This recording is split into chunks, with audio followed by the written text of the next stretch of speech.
Sir வணக்கம் sir. Sir தங்கத்தோட விலை குறையும் அப்படின்னு சொல்லியிருந்தீங்க. 90,000 தொடும். அதுக்கு கீழ கூட குறைய வாய்ப்பு இருக்குன்னு சொல்லியிருந்தீங்க. நீங்க சொன்னபடியே குறைஞ்சிருக்கு.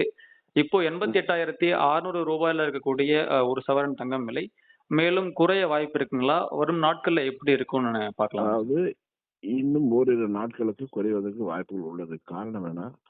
அமெரிக்க அதிபரும், சீன அதிபரும் இந்த மாத இறுதியில் ஒரு பேச்சுவார்த்தை நடத்த இருக்கிறார்கள். அந்த பேச்சுவார்த்தையில் சுமூகமாக தீர்வு ஒருவேளை உலக பொருளாதாரத்தில் மீண்டும் மாற்றம் வரும், ஒரு அமைதி சூழல் நிலவும் போன்ற காரணங்கள் நிச்சயமாக பங்குச் சந்தையை இன்னும் ஒரு உயரத்துக்கு கொண்டு செல்லக்கூடிய வாய்ப்பு உருவாகும். அதனால் முதலீட்டாளர்கள் பெரும்பாலான முதலீடுகள் பங்கு பங்குச்சந்தை பக்கம் திருப்புவதற்கு காத்துக் கொண்டிருக்கிறார்கள்.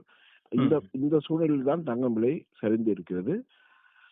நிச்சயமாக இந்த ஓரிரு நாட்கள்ல இந்த வாரம் வரை இந்த நிலைமை நீடிக்கும். பிறகுதான் தெரிய வரும் அவருடைய பேச்சுவார்த்தை எந்த அளவுக்கு சுமூகமாக செல்கிறது என்பதை கணித்து மேலும் தங்கம் விலை குறையுமா அல்லது கூடுமா என்பதும். ஓகேங்க சார். சார் இப்போ 88,600 இருக்கக்கூடிய இந்த விலை 80,000 அல்லது 85,000 அப்படி குறைய இல் எதுவும் வாய்ப்பு இருக்குங்களா? இல்ல அவ்வளவு பெரிய அளவுல குறைவதற்கு இனிமே வாய்ப்புகள் இல்லை. என்னன்னா பெரிய அளவுல குறைஞ்சிருக்கு. அதாவது ம்.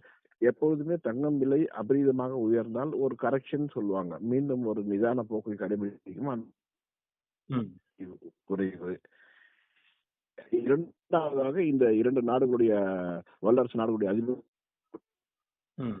மற்றபடி இதை விட அதிகமாக குறைவதற்கு அதாவது இன்னும் ஒரு 1000, 2000 ரூபாய் அளவு கூட குறையலாம். ஆனால் அதற்கு மேல் குறைவதற்கு வாய்ப்புகள் இல்லை. ஓகேங்க சார். சார் இந்த வெள்ளி விலையுமே 210 அந்த மாதிரியான ரீச்ச தொட்டுட்டு இப்போ திரும்ப தொடர்ந்து சரியுது. இதோட போக்கு எப்படி சார் ஆமா. இருக்கும்? அதாவது தங்கமும், வெள்ளியும் ஒரு சேட்ட முதலீட்டாளர்கள் ஒரே முதலீட்டாளர்கள். அதனால் எப்பொழுதெல்லாம் தங்கம் விலை ஏற்றம் இறக்கம் காண்கிறதோ அப்பொழுதெல்லாம் வெள்ளியினுடைய விலையையும் ஏற்றம் இறக்கம் காணும். அதனுடைய நிலைமைதான் தவிர வெள்ளிக்கு தனியாக எந்த ஒரு இதுவும் இல்ல. அதனால வெள்ளி விலையும் தங்கம் விலை குறைந்தால் அதுவும் குறையும். ஓகேங்க சார். தங்களோட விரிவான பார்வைக்கு நன்றிங்க சார். நன்றி. நன்றி.